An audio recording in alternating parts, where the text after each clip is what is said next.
علی رضی الله عنه فرمایي یأتی علی الناس زمان په خلکو باندې داسې یو زمانه راشي لا يبقى من الاسلام الا اسمه اسلام به نه پاتې کېږي مګر صرف د هغې به نوم پاتې شي د اسلام به صرف نوم پاتې شي ولا من القرآن الا رسمه او قرآن به نه وي مګر صرف الفاظ پاتې شي همداسې ده د قرآن به صرف الفاظ پاتې شي د دې یو بل حدیث کې راځي نبی علیہ الصلوۃ والسلام فرمایي چې په آخره زمانه کې به قرآن ښکلي تلاوتونه کوي قرآن به ډېر په ښه انداز کې لولي لوی ساګانې به وي بهترین اوازونه به وي خو د هغې قرآن به د دې ځای نه لاندې نه کوزېږي د مرۍ نه به لاندې نه کوزېږي بس د هغې کار به صرف تلاوت سره نور که هغې هر څه کوي بس ښه به کوي دا هغه زمانه ده او دا موږ تاسو مشاهده کړي موږ تاسو په خپلو سترګو باندې داسې حافظان لیدلي دي چې د هغې قرآن صرف دې ځای پورې دی دې نه لاندې د هغې قرآن نشته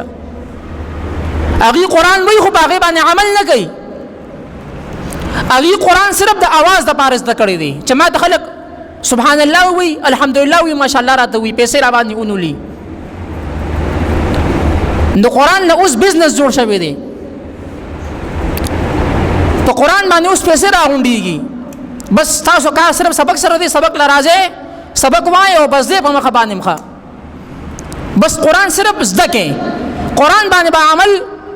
دا به مه کوئ دا خبره یاد ساتئ چې د هغه حدیث چې کوم کې نبی علیہ السلام فرمایي چې یو حافظ به د لسو کسانو مغفرت کوي نو دا هغه حافظ دی چې هغه به عمل حافظي صرف حافظ نه حضرت رضی الله عنه فرمایي ولا من القرآن الا رسمه د قرآن به صرف الفاظ پاتې شي او بیا مخکې فرمایي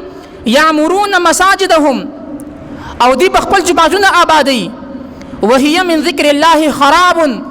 او دا جماعتونه به د الله پاک د ذکر نه خالي چې څومره لوی جماعتونه دي تاسو د هغې مشاهده واخلئ پاکستان کې فیصل مسجد دی څومره لوی جماعت دی څومره عالیشان عمارت دی د الله د ذکر نه خالي دی په کراچۍ کې لوی جماعتونه دي د الله د ذکر نه خالي دي په KPK کې لوی جماعتونه دي د الله د ذکر نه خالي دي زموږ په دې علاقو کې لوی جماعتونه دي د الله د ذکر نه خالي دي او دا د قیامت هغه نښه ده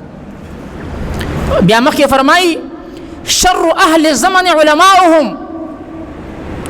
د دغه زمانې د ټول نه بدترین خلک به علماي ولې مخکې فرمایي منهم تخرج الفتنه د دې خلکو نه فتنې روزي د دغه علماء نه فتنې روزي والیهم تعود او دې ته به دا فتنې واپس کیږي دنه هغه علما مراد دي چې هغه علما سودي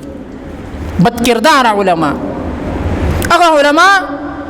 چې هغه همیشه صرف په دې سوچ باندې دي چې موږ به د حکومت نه څنګه پیسې اخلو حکومت کې څنګه خپل مقام جوړ کو حکومت کې څنګه چې کم دی داسې کار وکړو چې په هغې باندې زمانه حکومت خوشحاله شي زمانه باچا خوشحاله شي زمانه چې کم دی حکمرانان خوشحاله شي زمانه هغه یهود او اسرائیل خوشحاله شي خو چې ماته به چند پیسې میلاو شي دنه هغه علماء سو مراد دي چې هغې معاشره کې فتنې خوري په معاشره کې مختلف قسم خبرې کوي دا اوس هم په دې فیسبوک او په دې ټیک ټاک باندې چې کوم بعض علما داسې دي چې هغې خپل علما پسې لګیا یو د خپل علماو